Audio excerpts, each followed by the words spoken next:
Muito boa tarde. Saúdo as senhoras deputadas e senhores deputados, as senhoras e os senhores que nos assistem pela TV Alep e pelas redes sociais. Nós estamos às 14h17 desta segunda-feira, 8 de agosto de 2022, iniciando a reunião, que é uma reunião de acordo com o que determina a Constituição, para ouvirmos Sua Excelência, o secretário Alexandre Rebelo, que é o secretário de Planejamento e Gestão. A vinda do secretário à casa de todos os pernambucanos, que é a casa de Joaquim Nabuco, tem o intuito de apresentar o projeto do governo do Estado no que trata da Lei de Diretrizes Orçamentárias, obviamente, para o ano que vem e, obviamente, é preciso que esta casa tome conhecimento e o secretário cumpre, portanto, como de hábito, o governo tem feito, não é? Dentro do prazo regulamentar. A iniciativa busca detalhar o projeto. Para a casa, é importante saber o que pensa o governo em relação ao planejamento orçamentário, a questão das emendas, quais são os valores das emendas que os parlamentares apresentam, detalhar também as áreas temáticas, informar as áreas temáticas de execução, etc, etc, etc. São apenas informações rápidas, como se diz na expressão do inglês, é um spoiler do muito que o secretário Alexandre Rebelo vai apresentar. Eu sou membro titular da Comissão de Orçamento, gostaria de fazer esse esclarecimento, não sou o presidente está em possibilidade por um compromisso que ele tem. Seria, na sequência, o deputado Diogo Moraes, que seria o substituto, também está impedido por um compromisso externo, e então eu aqui estou cumprindo este compromisso para que, então, nós possamos, até o final do mês, não é? Após esta apresentação, discutir, debater, emendar e aprovar, devolvendo, portanto, para o Executivo, para que seja sancionado o projeto de lei de diretrizes orçamentárias. Sem maiores delongas, saudando o líder Isaltino Nascimento, líder do governo, o deputado João Paulo Lima Silva, o deputado José Queiroz, que está em trânsito, mas está aqui registrada a sua presença, e outros companheiros que haverão ainda de participar da reunião. Eu concedo a palavra... o deputado João Paulo tem algo a falar antes de conceder a palavra ao secretário Alexandre Rebelo? Não, questão de ordem. Questão, só primeiro fazer a saudação ao novo deputado Tony Gel, presidente desse trabalho, ao líder Isaltino Nascimento aí, ao nosso secretário Alexandre Rebelo. Só gostaria de destacar, e o deputado Zé Queiroz, que eu estou vendo aqui na telinha também, era aquela preocupação que eu coloquei, a questão do salário dos trabalhadores de enfermagem, técnicos e auxiliares, como estaria na nossa LOA, né? Então, é só lembrando essa questão aí.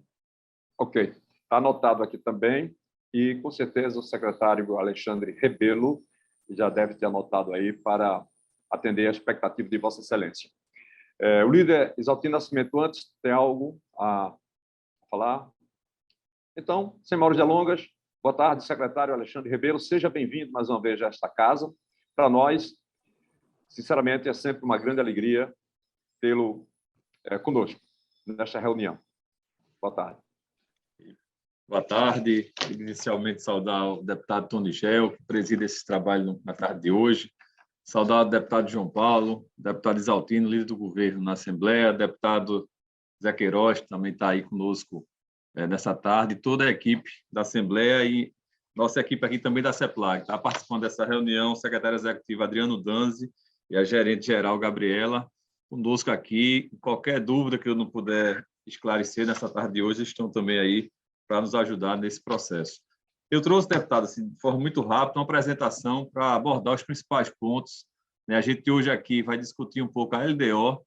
Eu sei que essa audiência está sendo gravada, vai ficar disponibilizada, então, assim, como vai para o grande público, a gente explicar um pouco, mesmo que seja de forma rápida, qual é a lógica do que a gente discute hoje, né? Então, do ponto de vista do governo do Estado, do ponto de vista da estrutura orçamentária, a gente tem aquele plano plurianual, que é o PPA, que vale para 4 anos.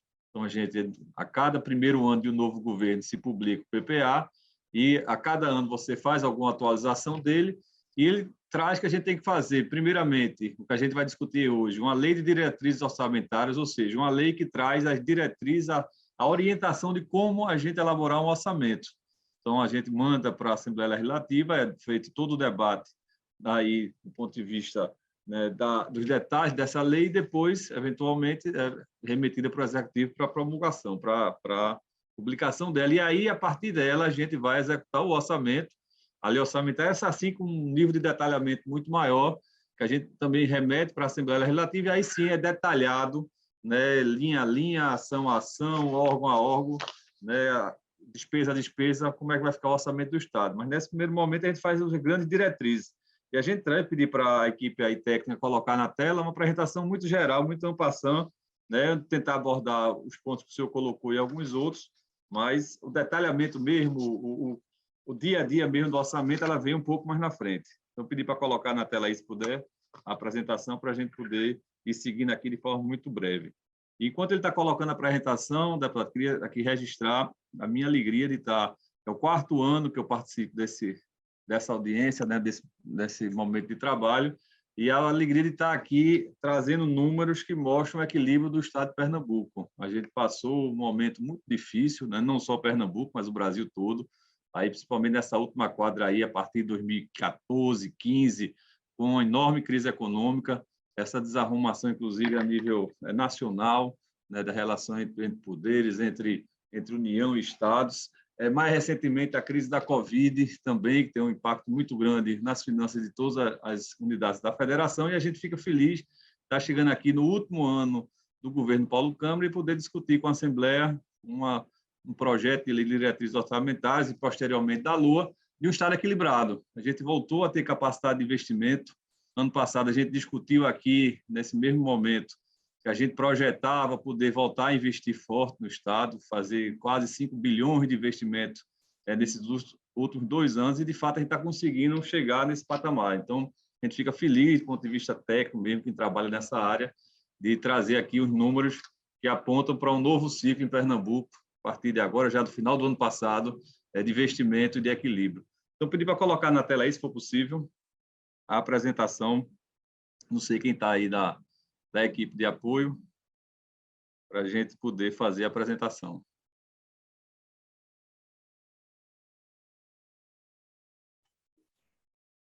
Secretário, boa tarde. O senhor mesmo pode espelhar a apresentação aí, tá? O Cleiton Aguiar, que é quem está manuseando aqui a reunião, ele já colocou aqui no chat, inclusive, que está liberado para o senhor abrir a apresentação. Então, deixa eu só baixar ela aqui um minutinho, porque eu achava que ia ser projetado daí, mas só um minuto eu baixo ela aqui. Enquanto o secretário baixa, o que o secretário quis explicar aí no início, que a LDO são as diretrizes realmente macro do governo, não é? Planejamento, e o orçamento detalhado mesmo vem na LOA, que é um outro projeto que vem, que é a Lei de Orçamento Anual, que é para o orçamento do próximo ano. E este ano é o ano realmente do plano plurianual, que é para os próximos planejamento para os próximos 4 anos, que é sempre assim a Constituição determina, e as diretrizes macro elas sejam definidas neste ano.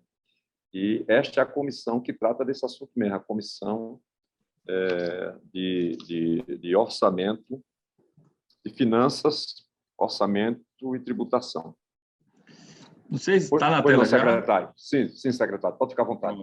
Então, de forma muito breve, vou passar aqui a apresentação. A gente traz aqui o sumário do que a gente vai poder discutir na tarde de hoje, aqui, então, que ele segue o sumário da lei. A lei tem um conjunto de normativas que vem do Tesouro Nacional, como a gente construir essa lei. Então, a gente tem aqui, na verdade, são 8 blocos, né, de itens que a gente vai trabalhar, e eu vou detalhar um pouco rapidamente, fica aqui à disposição para qualquer eventual dúvida no final, mas como é a estrutura dessa Lei de Diretrizes Orçamentárias. Primeiro, ela prevê que a gente tem que construir essa lei a partir das prioridades e das metas que a administração pública estadual assume perante a população. E a gente tem aqui, em Pernambuco, um modelo de gestão que já vai aí há quase 15 anos de implantado, que é reconhecido nacionalmente. A gente ainda, no dia de hoje, aqui em Pernambuco, toda semana, ou a cada 15 dias no máximo, a gente aqui na CEPLAG recebe visitas de outros estados, de outros municípios, para conhecer esse modelo de gestão, para acompanhar o que a gente faz aqui do ponto de vista da estruturação da gestão pública. Né? A gente é referência, né? Eu digo isso com orgulho, com a equipe aqui na área de execução orçamentária. Todo ano a gente ganha, fica entre os 3 melhores estados do Brasil nesse indicador. Então, mostra muito que a gente constrói o orçamento da forma muito tranquila, muito transparente e sempre procurando priorizar a excelência técnica. Então, a gente tem um modelo de gestão reconhecido e que a gente traz de forma muito clara quais são as prioridades do Estado, refletido no mapa da estratégia. Esse mapa foi publicado e existe na PPA, que está vigente hoje, que ele vai até o ano que vem, até o ano 2023, quando vai ser refeito para outro período de 4 anos. Então, o que a gente vai ver da LDO, ele aponta, né, para as metas da administração pública que vem desse mapa da estratégia, que vem, né, do programa de governo debatido durante o processo eleitoral, que vem do conjunto de ações que já viu em curso das gestões passadas, né, inclusive do Pernambuco 2035, que é um planejamento de longo prazo do Estado. Então, tudo isso ele é sumarizado no mapa da estratégia, que é utilizado também na hora de fazer a LDO. Passando para frente, então, ele tem também um conjunto, né, de blocos que essa LDO deve ter. Então, como ela se estrutura? Um sumário das receitas públicas, das despesas, quais são as fontes de financiamento de cada uma dessas origens, como são vários demonstrativos que a lei tem que conter. Também, de forma muito específica, como é que a gente vai tratar a estrutura programática do PPA, no caso de frustração de receita, né, como é que a gente tem que ajustar as despesas respeitando a LRF. Também todo um bloco ligado aos duodécimos, como calcular o duodécimo dos poderes, como a gente deve utilizar isso para estabelecer o teto de cada um dos poderes, e a gente segue muito a orientação e a determinação da Secretaria do Tesouro Nacional, inclusive este ano especificamente. Já vem acontecendo ano a ano, mas esse ano em especial, o Tesouro Nacional mudou um conjunto de normas que nos obrigam também a ajustar aqui na nossa LDO, muda a fonte, criação de fonte nova, a forma de cálculo ela mantém-se, mas usa outros parâmetros. Então, isso tudo a gente está trazendo nessa nova LDO, seguindo rigorosamente o que o Tesouro Nacional orienta. E também um bloco específico, que a gente vai desdobrar logo em seguida, o deputado Tony Gel falou desse ponto específico, das emendas parlamentares. Isso foi um fruto já de uma negociação há muitos anos com a Assembleia Legislativa, a forma de calcular a emenda, como a gente deveria proceder, né, e que ela vinha sendo construída ao longo do tempo. Então, a gente vai poder também detalhar, e a LDO traz a regra dos valores e da forma de execução dessas emendas parlamentares, que é a primeira que eu queria detalhar um pouco mais aqui. Está colocado no quadro, esse é o quadro histórico, a gente saiu ali em 2017, que o valor da reserva parlamentar, ele equivale a 0, desculpa interromper, porque a apresentação não está aparecendo aqui para nós. Tá não? Tá não. Só para lhe avisar aí, tá? Tá, então está tendo algum problema que eu já estava... Deixa eu ver se ele vai agora. Na hora que o senhor usa a opção de compartilhar a tela, aparece uma listagem com todas as janelas que o senhor tem aberto. O ideal é que o senhor selecione especificamente a do visualizador de PDF com a apresentação. Tá, deixa eu fazer agora aqui, novamente. Veja se ele está passando agora, por favor. Agora está perfeito. E está passando? Deixa eu ver aqui. Sim. Agora estamos na página 7. Não apareceu em momento algum o conteúdo das páginas anteriores. Pronto. Agora está passando? Sim, sim. Todas elas. Pronto, a anterior era basicamente, esse eu só queria mostrar aqui o mapa da estratégia, que eu estava falando dele e não estava refletido na tela, mas que ele está também trazido dentro da LDO, e mais na frente foi só mais um roteiro que eu falei aqui, mas eu acho que não... Primeiro tela mesmo aqui, com número e com dados, essa daqui, que eu gostaria realmente de explorar. Obrigado aí por dar o retorno da necessidade de ajuste. Então, veja, essa tela aqui, ele traz a reserva parlamentar, como ela se estabelecia ao longo do tempo. De 2017, ele começa aqui a série, ela equivalia a 0,35% da RCL, isso a LDO trazia, ou seja, do total da receita corrente líquida, a gente deveria fazer uma reserva de 0,3% para a reserva parlamentar, e a partir de uma discussão feita entre o Executivo e o Legislativo, esse número foi ampliado em 2020 para 0,4%, depois 0,43%, até chegar, no ano passado, a 0,5% da RCL como reserva parlamentar. Então, isso foi mantido, chegou no ano passado, e esse ano de 2023, que a gente está desenhando agora a LDO, ele mantém esse 0,5%, que em valor, né, financeiro, ele vai chegar a uma cota de R$ 3.198.300 por parlamentar. É o valor da cota, né, que está estabelecida para o ano que vem. Neste ano de 2022, quando essa lei foi feita no ano passado, essa cota era de R$ 2.779.500. Ela vai agora a próximo de R$ 3.200.000. Essa é, vamos dizer, a reserva que está trazida na lei para cada um dos 49 parlamentares, que no processo, né, de execução da lei orçamentária ela vai ser distribuída na ação específica. E o que é importante, né, eu queria citar aqui, não é objeto da LDO, mas acho que é importante, que agora, em ano de 2022, a gente está fazendo a maior execução dessa emenda parlamentar da série histórica. A gente já em 2021, a gente chegou no melhor número de execução, e em 2022 a gente já está aí comparando o primeiro semestre desse ano com o primeiro semestre do ano passado, já ultrapassando e fazendo a projeção de fechar 2022 com a melhor execução da série histórica do ponto de vista da emenda parlamentar, que tem um conjunto de desafios, não só o valor colocado, a questão financeira do Estado honrar esse compromisso, mas também da própria execução, né, da escolha da ação a ser executada, da capacidade do órgão FIA aqui do Estado, da secretaria específica, poder fazer essa execução. Então, a gente fica satisfeito também de ter conseguido melhorar bastante. É quase 3 vezes o valor que foi executado em 2022 em relação à série histórica, e agora, em 2021, desculpe, em relação à série histórica, e agora, em 2022, a gente vai ultrapassar o que foi executado ano passado. E essa emenda parlamentar, a gente também, esse é um quadro que muda ano a ano, a partir das discussões, né, ocorridas entre a Assembleia e o Estado, em que áreas essa emenda pode ser executada. Então, hoje, praticamente todas as áreas de interesse que podem existir estão contempladas, de saúde, educação, segurança, habitação, ciência e tecnologia, ou seja, cada ano que passa, eu me lembro bem dessa de ciência e tecnologia, foi um acréscimo do ano passado, então a gente sempre tem atendido, né, e ajustado as áreas de execução dessas emendas em função da necessidade existente. Então, assim, a gente, mais uma vez registrando, a gente chegou a 0,5% da RCL no ano passado e está mantido para uma cota de aproximadamente 3.200.000 por parlamentar para o ano de 2023. O outro bloco muito específico da LDO ele diz respeito à parte das despesas com pessoal e encargos. Então, também ele traz o bloco como construir essa distribuição de despesas em relação a isso, como fazer regras de contabilização disso, né? E também olhar muito a questão do concurso público, né? E, excepcionalmente, estabelece a contratação por tempo determinado.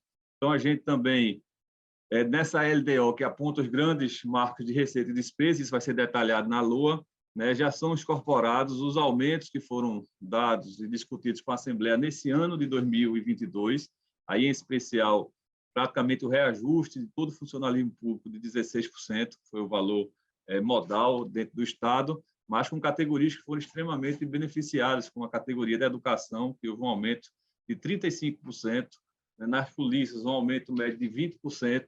Então, tudo isso também já está compondo, né, nos nossos anexos fiscais, na expectativa de receita, distribuição dessas despesas, esses valores de pessoal que a gente tem vivido.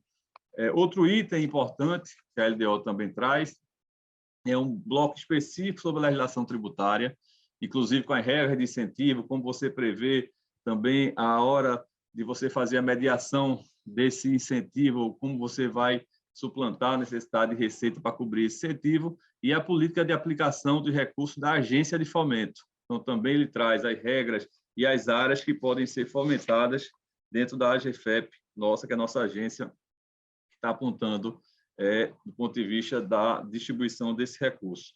E, por fim, né, já eu disse que era uma apresentação muito rápida, muito geral, mas abordando os principais pontos da LDO, a gente chega mais na parte numeral, ou seja, da parte ligada ao anexo, tanto de metas fiscais como de receita e despesa. A meta fiscal ela é construída, basicamente, isso é feito de forma histórica, tentando, e a lei diz isso, né, a gente prevê receitas e distribui essas receitas em despesas bem específicas. Como é uma previsão, por óbvio, ele pode ser ajustado, corrigido, ampliado ou reduzido, mas a gente trabalha principalmente com 2 indicadores para fazer essa previsão. Primeiro, o crescimento do PIB, né, e segundo, o crescimento da inflação. E um terceiro fator, que ele é mais relevante ou menos a depender do ano, uma política fiscal do país como um todo, ou regras específicas de contabilização que vem da STN. Para esses 2 principais indicadores desse ano, a gente traz as projeções do Boletim Focus, que é o que é usado amplamente no país para trazer uma média das previsões desses indicadores. Ele está colocado aqui na tela, e isso fica disponível, as projeções para crescimento do PIB, né, no cenário mais recente. Esse foi o Boletim Focus, agora de 15 de julho, que a gente está levando em consideração. Crescimento de 1,8% do PIB para esse ano de 2022, depois o crescimento de 0,5% para o ano que vem, 1,8% em 2024 e 2% em 2025. A gente sabe que isso muda muito, isso é muito ajustado à medida que o ano vai avançando, que dirá de um ano para o outro, mas é o que a gente tem de referência mais utilizado no país. E o IPCA, que mede a inflação, ele está aí com um aumento projetado para 2022 de 7,5%, e depois, em sequência, para 5,2% em 2023, 3,3% em 2024 e 3% em 2025. Então, esses são os 2 grandes fatores que a gente utiliza para prever e estimar a LDO e, posteriormente, o orçamento, junto com aqueles outros 2 que eu coloquei. E aí a gente chega, finalmente, nos quadros de meta fiscal e receita e despesa do Estado. Então, para não falar assim, detalhar demais, número demais, eu queria focar no ano de 2023, que é o que a gente está discutindo aqui, a LDO para 2023, que será depois a LOA 2023. Então, a previsão é que a gente tenha uma LDO, né, e uma LOA, consequentemente, com receitas gerais na ordem de 43 bilhões de reais, de receita 43,5 bilhões de reais, né, e que agora, com uma das mudanças que o Tesouro Nacional colocou, a gente tem que deixar mais claro, mais específico, né, mais detalhado, né, o recorte excluindo as despesas com Funafim. Então, o que é 43 bilhões com todas as despesas do Estado se transforma em 39 bilhões, esse quadro mais embaixo à esquerda, 39 bilhões de reais as despesas, né, excluídas do Funafim, que é o que vai estar lastreando a LDO. Então, e a gente tem a estimativa de receita, né, nessa ordem de 39 bilhões e meio e, obviamente, a despesa fixada exatamente no mesmo montante, 39 bilhões e meio. Um quadro que a gente também está destacado aí, eu acho importante colocar, que tem a ver também com o retorno da capacidade de investimento do Estado, é esse quadro à direita embaixo, que ele mede o resultado primário. O resultado primário é uma conta que, basicamente, ele pega as nossas receitas globais, excluídas aí aquelas de operação de crédito, e compara com as despesas gerais do Estado, também excluídas aquelas oriundas das despesas com a tomada com pagamento de juros, né, e as amortizações, o principal da dívida nossa. E aí a gente tem uma previsão para 2022 de fechar o ano com 98 milhões de resultado primário e ano que vem para 404 milhões ficar em torno dessa faixa nos anos seguintes. Por que é que esse número sai de um resultado primário real de 2021 de 2,7 bilhões contra 98 milhões agora em 22? Justamente porque o Estado voltou a ter a capacidade de pegar empréstimo. Esse é um indicador que ele mede quanto a gente recebe de empréstimo, quanto a gente depositado na nossa conta de empréstimo ou de rendimento de aplicação financeira versus o gasto, o pagamento com o serviço da dívida. E, de fato, desde o ano de 2017, que Pernambuco praticamente não tinha mais capacidade de tomar empréstimo. Mudou a regra nacional de concessão de empréstimos, desenquadrou-se Pernambuco do ponto de vista de uma nota chamada nota do CAPAG, capacidade de pagamento, nós fomos colocados na nota C, na letra C, e a gente teve que fazer todo um trabalho de reconstrução desse indicador. Isso foi feito para, enfim, por questões maiores, não tem a ver, na verdade, queriam privilegiar outros indicadores e, eventualmente, a gente não estava bem nesses indicadores, mas a gente fez um dever de casa em 2018, 19 e 20, a gente ficou sem poder pegar nenhum empréstimo, e ainda no ambiente de desalinhamento federal, sem repasse de recursos de convênio, com a condição econômica difícil, e a gente teve que conviver com isso, mas a partir do ano 2021 a gente voltou a ter a capacidade de pegar empréstimo. Ano passado, esse limite era muito baixo, mas conseguimos captar 88 milhões, o que era possível naquele ano, mas agora, em 2022, a gente já tem uma captação na ordem de 1 bilhão e 200 milhões. Tudo isso aí também, uma lei que foi aprovada na Assembleia, passou pelo debate aí também dos senhores deputados, e a gente já conseguiu, desses 1 bilhão e 200, 400 milhões já foram depositados em 2 operações, uma da Caixa Econômica e uma segunda do Banco do Brasil, e agora a gente está do BRB, desculpa, que é um banco de Brasília, e agora a gente está já se ultimando o contrato, já passou todo o trâmite burocrático do governo federal, agora é só um ajuste de assinatura de contrato com os bancos que vão emprestar o recurso, e mais 800 milhões de reais que deve estar sendo depositado até o final do mês de agosto. Então, a gente vai chegar aí a 1 bilhão e 200 de recursos dentro do nosso caixa para garantir e lastrear o investimento desse ano. E isso tudo sem comprometer, eu disse no início da apresentação, da felicidade de estar aqui apresentando um número absolutamente equilibrado, sem comprometer o equilíbrio do Estado no longo prazo. Essa tela que está aqui, ele mostra o tamanho da nossa dívida consolidada e ele mede quanto que a gente toma de dívida. Ele entra aí menos o que a gente paga de dívida, então esse é um valor que é um fluxo que muda a cada ano, mas a gente vê que mesmo com essa volta da capacidade de tomada de empréstimo do Estado, a projeção é que ele continue com esse indicador em declínio, aí chegando em 2025 algo coisa de 15 bilhões de reais da carteira vamos dizer assim, da dívida consolidada nossa, que significa tudo que a gente tomou de empréstimo, e para você ter ideia, a gente tem pago hoje algo em torno de 1,5 bilhão por ano de dívida, dentro das nossas possibilidades, e isso aí é uma carteira que em 10, 12 anos, se a gente não tomasse nenhum empréstimo novo, que não é razoável, é importante que o Estado continue tomando empréstimo para investimento, mas a gente conseguiria pagar essa carteira em 10, 12 anos, que é uma situação extremamente confortável para o Estado. Então, assim, de forma muito resumida, eu queria encerrar aqui, dando essa visão geral, mas deixar a informação assim, de fundo que a gente manda com muita alegria, como eu já disse aqui, uma LDO que aponta para uma LOA mais na frente, de uma situação completamente equilibrada do Estado e, principalmente, a gente discutiu isso aqui ano passado com os senhores deputados, com a volta da capacidade de investimento do Estado, que a gente falava de 5 bilhões de reais.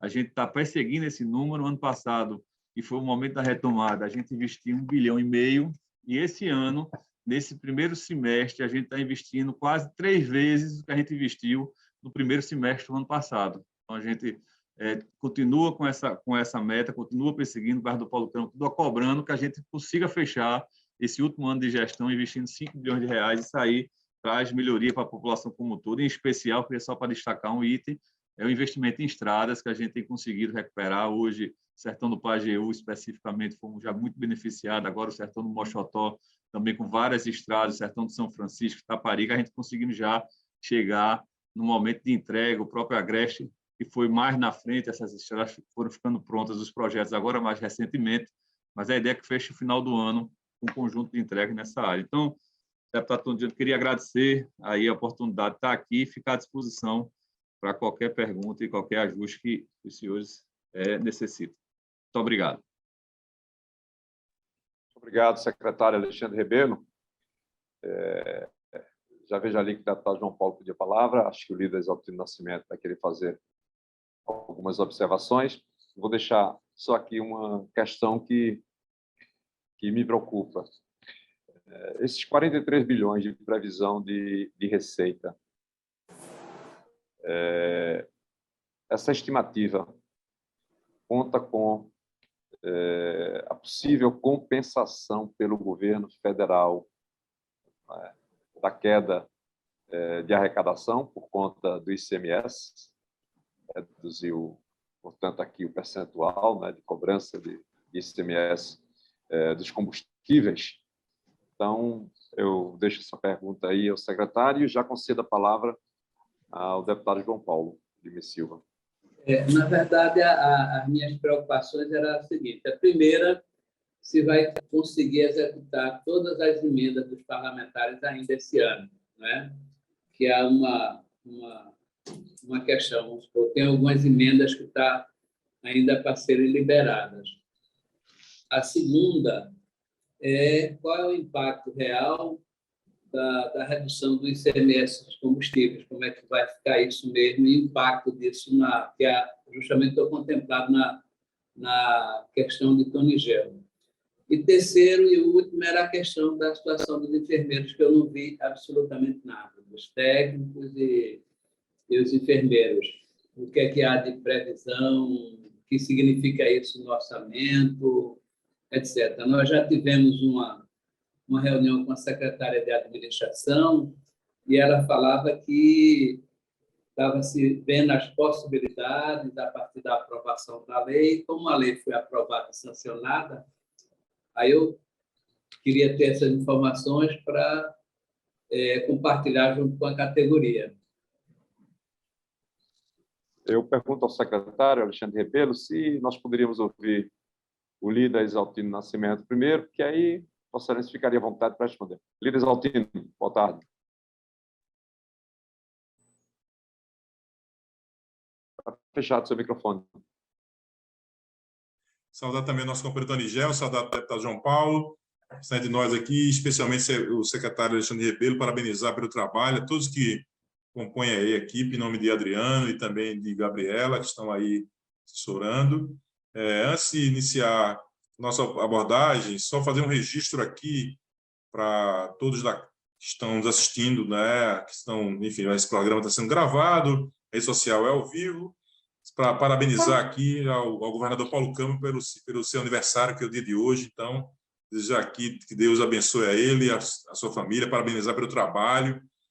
São poucos estados do país que têm a condição de, no último ano de gestão, depois de 2 mandatos, ter o nível de investimentos e de ações que o Estado de Pernambuco tem.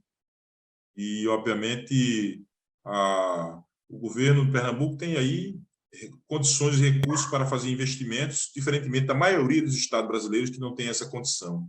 Então, fazer esse registro aqui deve-se à capacidade, obviamente, dos gestores que o Estado de Pernambuco tem, a seleção e o time que o governador Paulo Câmara conseguiu completar e fazer, particularmente aí ao secretário Alexandre Rebelo e toda a sua equipe, são pessoas extremamente competentes, né, no que desempenham como atividade profissional, especialmente na área que estão atuando aí no planejamento de gestão, mas aí deve-se também à competência e seriedade, a maneira como o governador Paulo Câmara vem desenvolvendo o Estado de Pernambuco. Lamentavelmente, o tempo vai dizer, não é?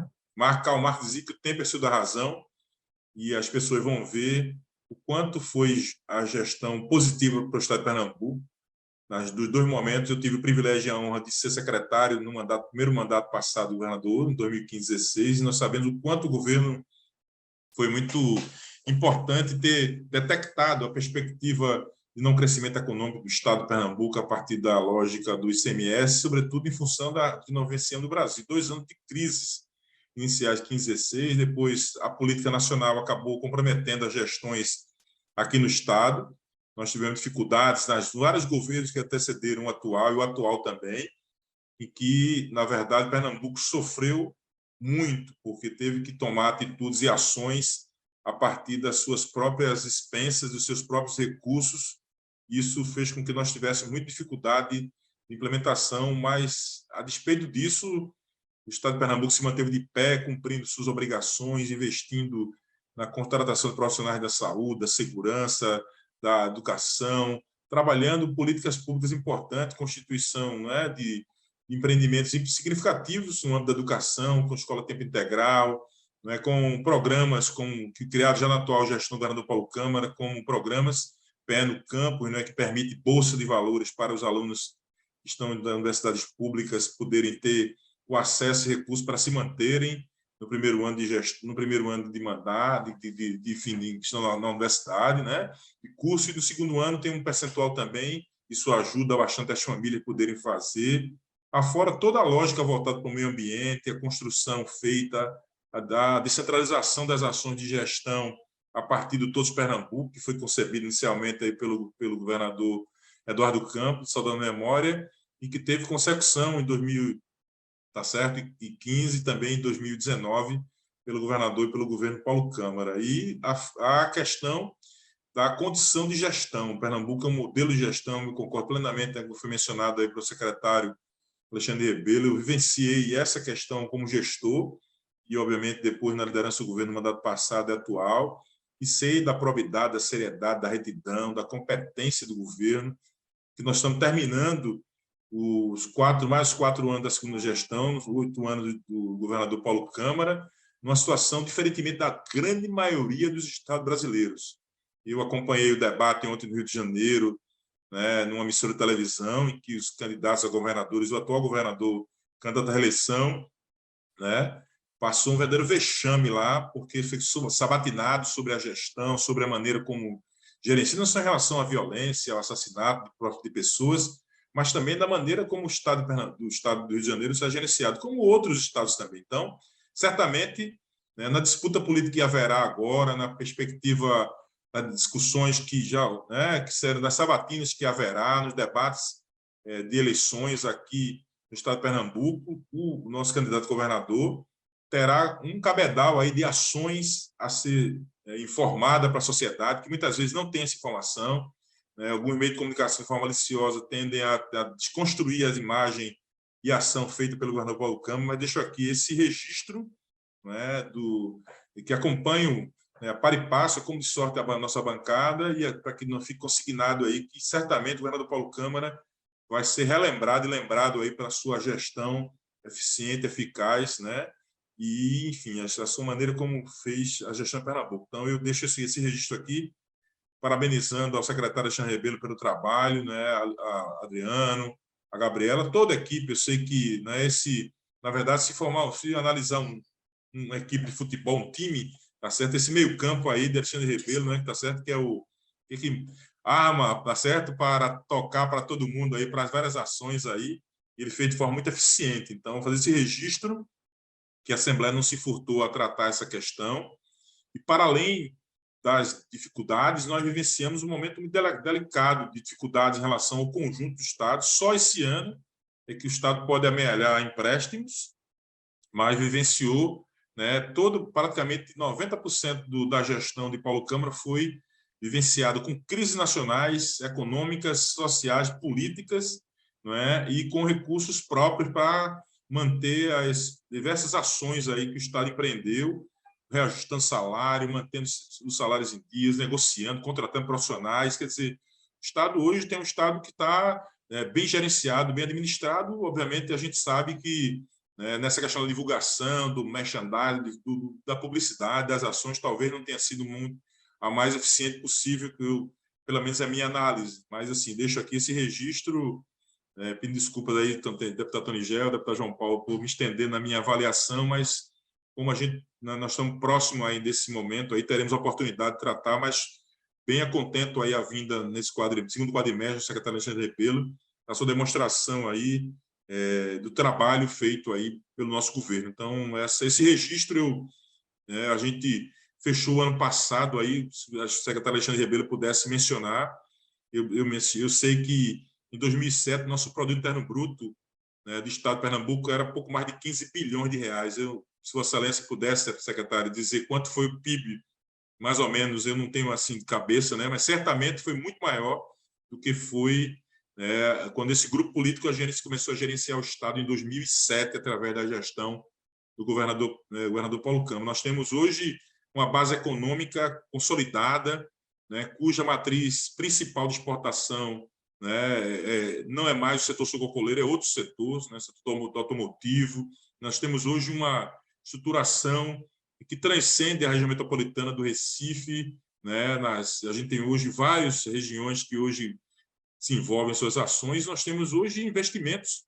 Nós teremos, né? Tivemos um quadrimestre de manhã cedo com o secretário da Saúde, né? Que é o André Longo, mostrando que Pernambuco é o estado que mais investiu em educação, mais investiu em saúde. Nós tivemos o segundo estado que menos pessoas perderam as suas vidas por conta da Covid-19. Todas essas, entre outras coisas, foram ações feitas aí a partir da gestão eficiente, eficaz, competente do nosso governador, Paulo Câmara. E aí, obviamente, a Assembleia ela passa a ter um protagonismo agora e lamentar, para terminar, o impacto que terá o próximo gestor de Pernambuco, né? Com essa medida a ser feita pelo governo, completamente eleitoreiro, o governo federal, que reduziu o percentual do ICMS, né? Nós perdemos o estado de Pernambuco com a redução do ICMS 4 bilhões de reais.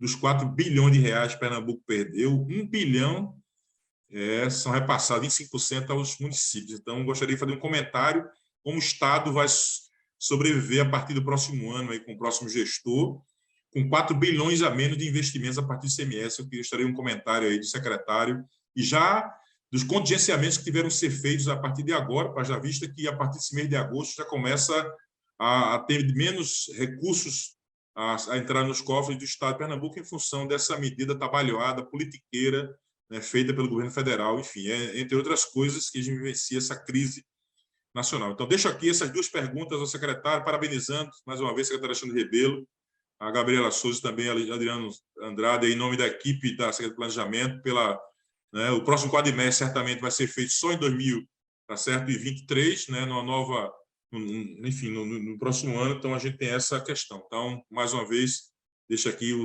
nosso abraço, parabenizar o secretário e também o governador Paulo Câmara pelo seu aniversário.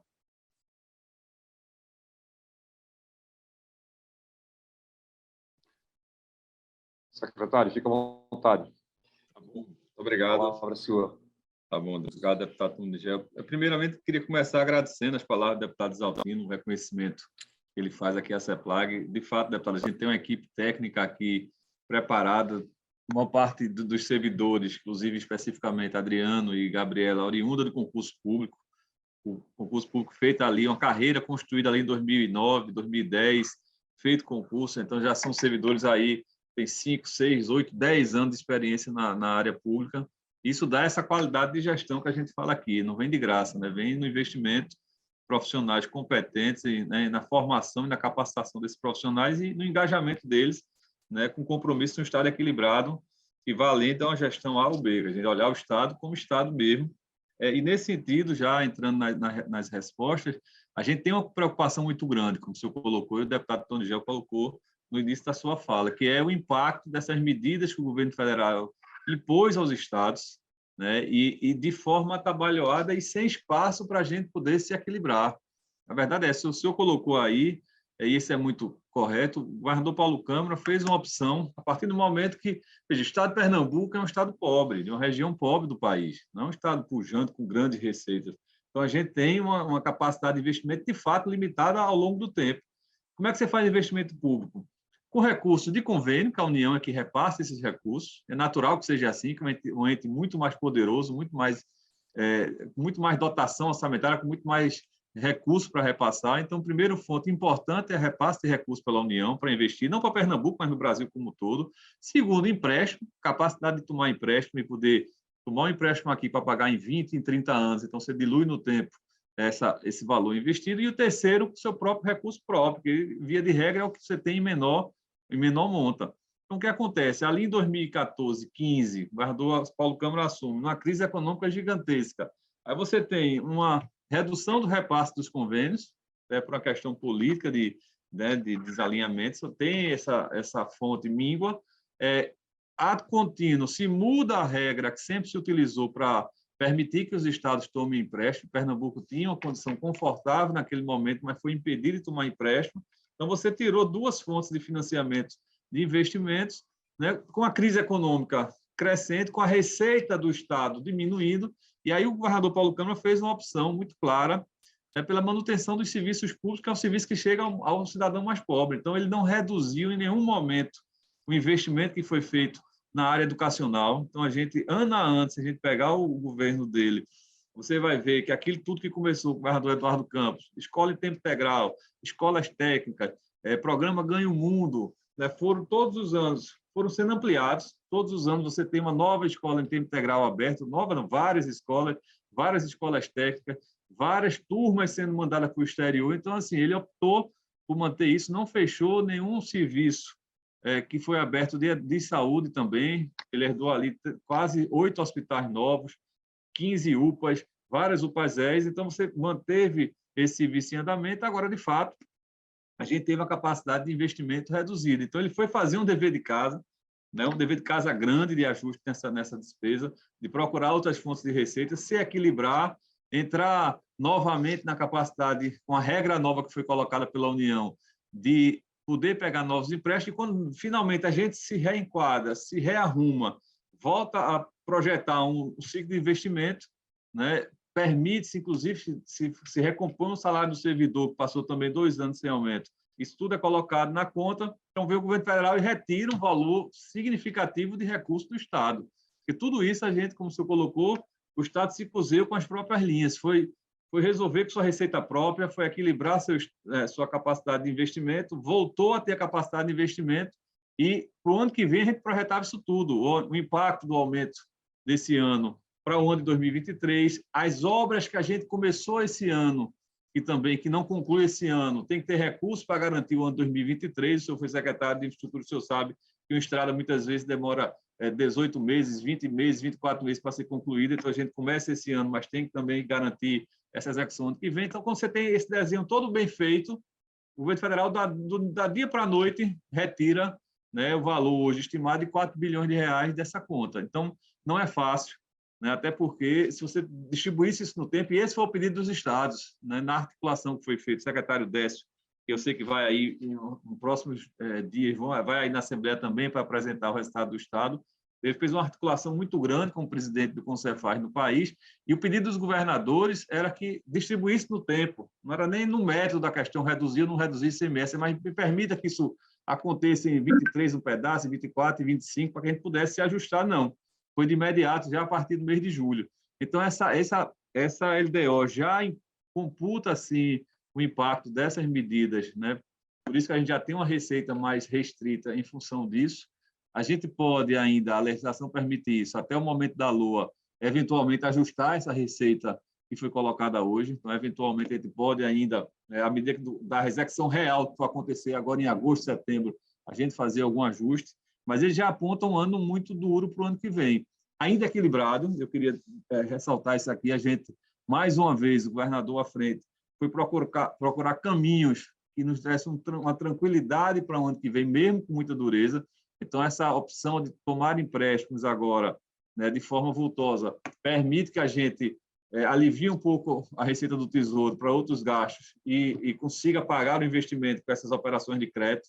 Então, a gente hoje está lastreando essas obras que ficarão para o ano que vem, né, a conclusão, com esse recurso que estão entrando no caixa agora, para, de fato, entregar, e isso vai acontecer, a gente vai entregar um Estado ali, o governador Paulo Câmara, para o seu sucessor, vai entregar um Estado absolutamente equilibrado. Agora, mais uma vez, sua capacidade de investimento sendo reduzida em função desse tipo de atitude, né, feita de uma hora para outra, de forma trabalhada. A gente foi colocado aqui um orçamento em torno de 43 bilhões, se for ver sem a Previdência, de 39 bilhões, e você pega 10% disso e retira de imediato. Quem é que faz esse ajuste?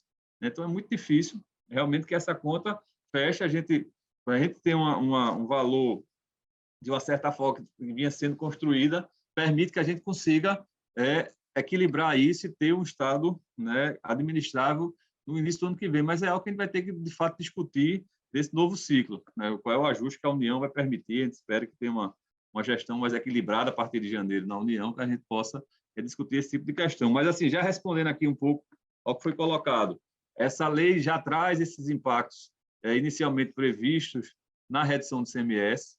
Essa compensação que a União disse é uma compensação que ela é ainda pouco efetiva, né? Não tem nem muita clareza de quando vai ver esse recurso, continua sendo discutido pelo conjunto de secretários da Fazenda qual é o impacto, como é que vai se calcular, qual é a cota de cada estado disso, até onde vai, porque mesmo essa compensação ela só vai até dezembro, a partir de janeiro ela não existe mais e as alíquotas continuarão reduzidas a partir de janeiro, ou seja, eu continuo com a perda de receita sem a compensação da União.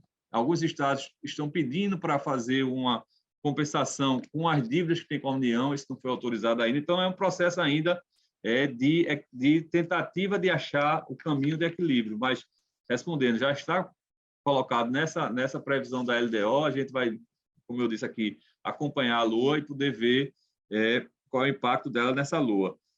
Tentar aqui responder um pouco também ao deputado João Paulo, especificamente na questão das emendas parlamentares, deputado.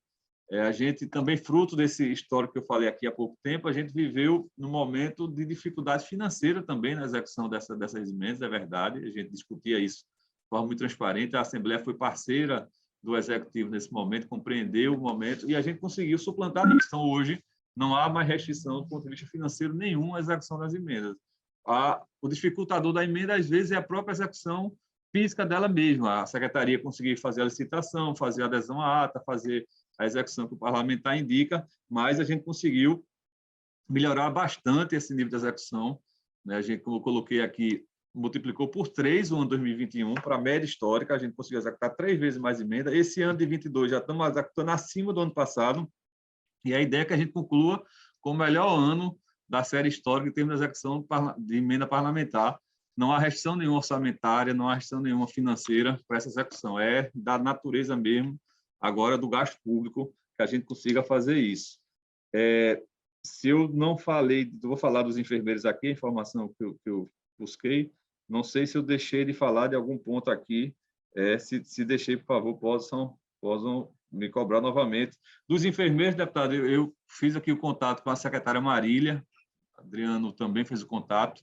É a informação que, neste momento, quando a gente está aqui fazendo essa audiência, está tendo uma reunião entre a Cefaz e a SAD para fazer o encaminhamento devido disso. Eles não concluíram ainda a conta do custo disso, tá certo? Do impacto disso no orçamento, mas está sendo feita agora essa reunião, inclusive para definir o impacto, a partir de quanto isso vai ser efetivado, com a implicação. Então, de fato, eu não tenho essa resposta para dar aqui especificamente quando vai ser efetivado essa medida. Agora, digo com tranquilidade que a gente, né, e é uma posição que o governador Paulo Câmara sempre assumiu e tem executado, e assim que se fechar esse impacto, assim que se fechar a data inicial, a gente consegue fazer as operações necessárias no orçamento, né, para poder dar cabo a esse tipo de ação.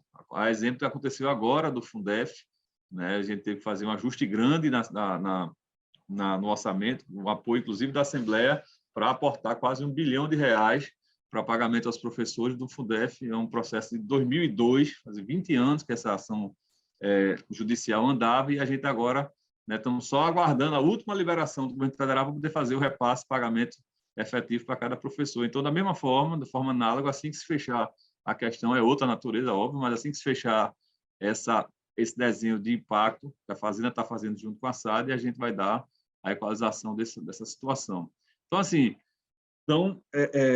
de uma forma geral, respondendo ao que o deputado Luiz Altino colocou, a gente tem conseguido, o governador Paulo Câmara é craque nisso, especificamente também, nessa gestão orçamentária financeira, ele consegue ter uma tranquilidade, uma serenidade muito grande para navegar nesses mares, né? A gente tem conseguido solucionar isso, e ressaltando o que o deputado colocou, nós temos a educação mais premiada do país hoje, reconhecida, né, por entidades que não são do setor público, estão todos pela educação, o Instituto Ayrton Senna, a Maricia Souto Vidigal, a Fundação Lema, todos colocam a educação de Pernambuco como referência no país. Eu fui agora recentemente, deputado, ao Espírito Santo, para um evento do Fórum Nacional de Segurança Pública, e Pernambuco foi citado por todos os estados que estavam lá como referência do Pacto pela Vida, né, no combate aos homicídios. Então, a gente também é referência na área de segurança pública. O senhor colocou aí a questão do combate à pandemia. Nós temos o estado com a segunda menor taxa de mortalidade por Covid do país. A gente chegou a abrir 1.800 leitos específicos de Covid e de UTI. Para você ter ideia, antes da pandemia, Pernambuco tinha 1.000 leitos de UTI, toda a rede pública, a gente abriu 1.800 exclusivos de Covid, um esforço enorme do ponto de vista fiscal, orçamentário, financeiro, né, de gestão para conseguir esses leitos dentro da nossa rede. E o fruto disso é que a gente consegue, mesmo nesse terror que foi a pandemia, uma mortalidade menor do que estados vizinhos nossos aqui, numa condição muito parecida com a nossa. Então, isso é tudo fruto de opção, de escolha e de capacidade de execução. Acho que isso é importante também, de saber fazer, de achar o caminho, de achar a forma de pagar a conta, como o senhor colocou aí, de poder ter tranquilidade ao final da gestão, dizer, ó, ao fim e ao cabo desse ciclo, está entregue um Estado equilibrado, né, com os seus ganhos sociais, históricos de redução de desigualdades mantidos e pronto para um novo ciclo de desenvolvimento. Eu tenho certeza que vai ocorrer e que, como o senhor colocou, tudo que foi feito está mantido e ampliado. A indústria automobilística, que o senhor citou aí, foi a Jeep foi captada lá atrás pelo governador Eduardo Campos, né? Já foi ali no final da gestão dele, 2011, 2012, foi captada. Mas de lá para cá, mais de 20 indústrias de automobilísticas vieram para cá, da área de insumos, para poder compor o sistemista da Fiat, todas elas com emprego, com investimento, com qualificação de mão de obra. Isso é para estar mantido e vai ampliar. Daqui para frente é só ampliação disso. O próprio Porto de Suape, que agora a gente está aí na expectativa do anúncio de um grande investimento na área também do novo cluster de containers, vai colocar a Suape no outro patamar, nacional inclusive, do ponto de vista de hub, né, dessa área de transbordo internacional. Então, são coisas que estão mantidas em Pernambuco, né, e só vão dar sustentação ao novo ciclo de desenvolvimento. Então, assim, não sei se falei tudo, se esqueci algo, por favor, podem apontar aí, mas, assim, é um número duro, tá certo? É um número desafiador. Por enquanto, a gente tem conseguido encontrar as soluções, mas vamos ter que aguardar os outros meses para ver o real impacto disso nas nossas contas. Deputado João Paulo, alguma observação ainda? Não, só dizer que fui contemplado aí pela resposta e fico mais tranquilo porque, na verdade, o governo federal ele aumentou as despesas do Estado e cortou do outro lado. É uma grande realidade, né? Mas mesmo nesse cenário, na última audiência que eu tive com a secretária Marília, ela já informava que as medidas que estavam sendo tomadas para a apresentação de uma proposta para resolver esse problema. Então, a minha pergunta foi mais no sentido de esclarecer em que ponto estaria esses encaminhamentos, né? Mas acredito que até a aprovação nós tenhamos já uma coisa mais concreta em relação a essa implementação. Ok. Obrigado, deputado João Paulo. Deputado Henrique Queiroz Filho, observo que Vossa Excelência está em trânsito. Deseja fazer alguma observação? Boa tarde. Boa tarde, nobre amigo e presidente dessa reunião da Comissão de Finanças. Cumprimentar o secretário Alexandre Rebelo. Acho que agora volta o encaminhamento. Deputado João Paulo, seu microfone está aberto. Nessa reunião, deputado João Paulo Lima, seu microfone está ativado. Me sinto contemplado com as palavras do secretário.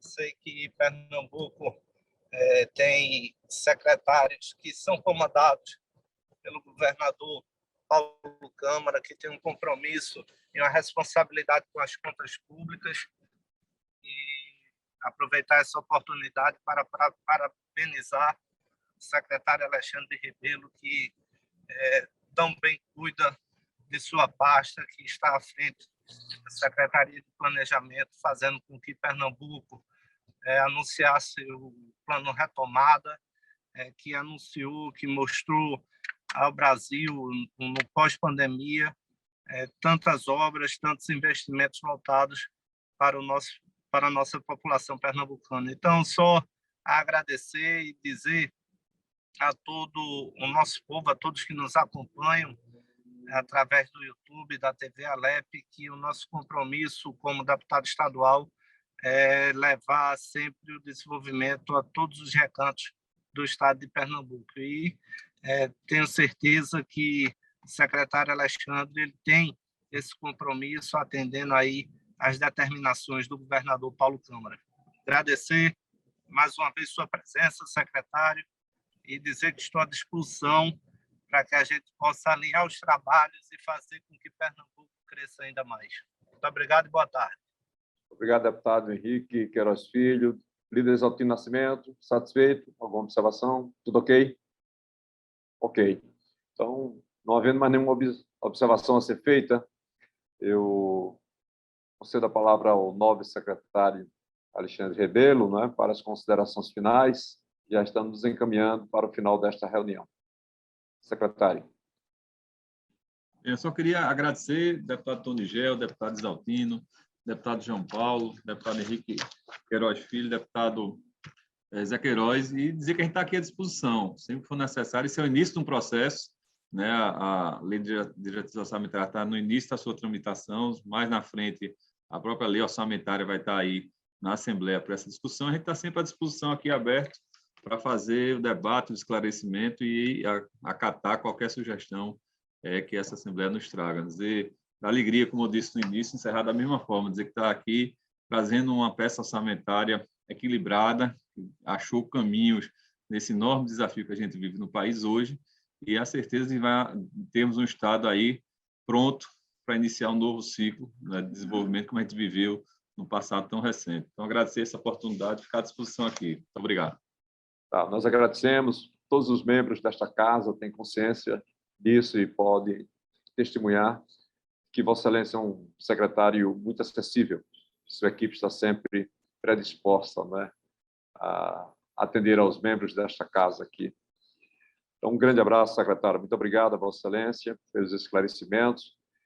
E, não havendo mais nada a tratar, agradeço a todos os companheiros que participaram desta reunião, a nossa equipe técnica, em nome do nosso doutor Leandro Rafael, a equipe técnica. Um grande abraço, muito obrigado a todos e está encerrada a reunião.